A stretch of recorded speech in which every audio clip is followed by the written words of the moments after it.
Hi friends, welcome to Shilpa Ashwath vlogs. ತಮ್ಮನೇಲಿ ನೋಡ್ರೇ ಗೊತ್ತಾಗಿರುತ್ತೆ ಇವತ್ತು ಏನು ಸ್ಪೆಷಲ್ ಡೇ ಅಂತ. It's all about Pournami Pooja. ಬನ್ನಿ ನಾನು ಹೇಗೆ ಪೂಜೆ ಮಾಡಿದ್ದೀನಿ ಅಂತ ತೋರಿಸ್ತೇನೆ. ಬೆಳಗ್ಗೆನೇ ಎದ್ದು ದೇವ್ರ ಪೂಜೆಗೆಲ್ಲ ರೆಡಿ ಮಾಡಿಕೊಂಡು ಪೂಜೆ ಮಾಡಿದೆ. ಸೊ ಆಮೇಲೆ ದೇವಸ್ಥಾನಕ್ಕೆ ಹೋಗೋ ಪ್ಲ್ಯಾನ್ ಇದೆ. ಸೊ ನಮ್ಮನೇಲಿ ದೇವ್ರ ಮನೆ ಇಲ್ಲ, ನಾನು ಹಾಲಲ್ಲೇ ಇಟ್ಕೊಂಡಿರೋದು. ದೇವ್ರನ್ನ ಚಿಕ್ಕದಾಗಿ ಒಂದು ಸ್ಟ್ಯಾಂಡ್ ಹೊಡೆದು ದೇವ್ರ ಫೋಟೋಸೆಲ್ಲ ಹಾಕ್ಕೊಂಡು ಇಟ್ಕೊಂಡಿದ್ದೀನಿ. ಪೂಜೆ ಎಲ್ಲ ಆಗಿದೆ. ಮನೆಗೆ ಪೌರ್ಣಮಿ ಅಮಾವಾಸ್ಯೆ ಟೈಮಲ್ಲಿ ಮತ್ತು ಮಂಗಳವಾರ ಶುಕ್ರವಾರ ಧೂಪ ಹಾಕೋದ್ರಿಂದ ತುಂಬ ಒಳ್ಳೆಯದು. ಸೊ ನಾನು ಎವ್ರಿ ಫ್ರೈಡೇ ಕಂಪಲ್ಸರಿ ಮಾಡ್ತೀನಿ ನಮ್ಮ ಮನೇಲಿ. ಕರ್ಪೂರ ಬೆಳಗಬೇಕಾದ್ರೆ ಪಚ್ಚ ಕರ್ಪೂರ ಮತ್ತು ಲವಂಗ ಬೆಳೆಸಿ ನೆಗೆಟಿವ್ ಎನರ್ಜೀಸ್ ಎಲ್ಲ ಹೋಗುತ್ತೆ. ಮತ್ತು ಬೆರಣಿ ದೀಪ ಹಚ್ಚಿ ಮನೇಲಿ ತುಂಬ ಒಳ್ಳೆಯದು. ಪೂಜೆ ಮುಗಿಸಿ ತಿಂಡಿ ಮಾಡ್ಲಿಕ್ಕೆ ಬಂದೆ. ಉಪ್ಪಿಟ್ಟು ಮಾಡೋಣ ಅಂದ್ಕೊಂಡೆ. ನಮ್ಮಿಬ್ಬರಿಗೆ ಅಂದ್ಬಿಟ್ಟು ನಾನು ನಮ್ಮ ಅತ್ತೆ ಅಷ್ಟೇ ಇವತ್ತು ತಿಂಡಿಗೆ.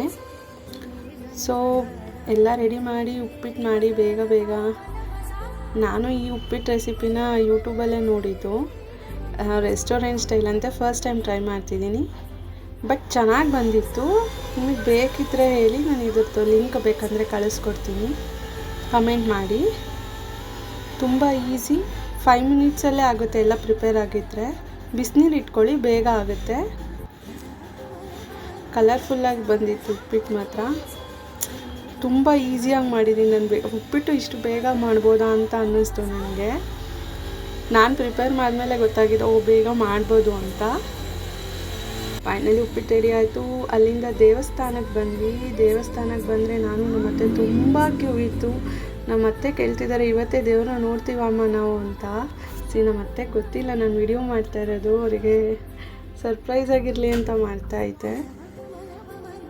ಇವತ್ತು ಗುರುಪೌರ್ಣಮಿ ಅಲ್ವಾ. ಸೊ ನಮ್ಮ ಮನೆ ಹತ್ರನೇ ಇರೋ ಸಾಯಿಬಾಬಾ ಟೆಂಪಲಿಗೆ ಬಂದ್ವಿ ನಾನು ನಮ್ಮ ಅತ್ತೆ.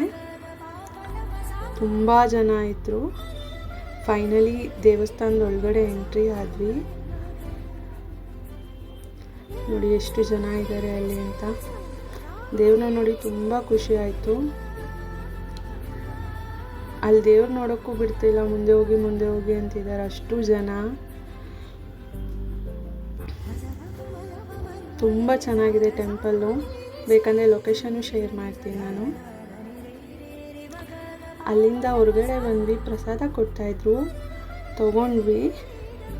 ಪೊಂಗಲ್ಲು ಮತ್ತು ವಾಂಗಿಬಾತ್ ಕೊಡ್ತಾಯಿದ್ರು, ತುಂಬ ಚೆನ್ನಾಗಿತ್ತು.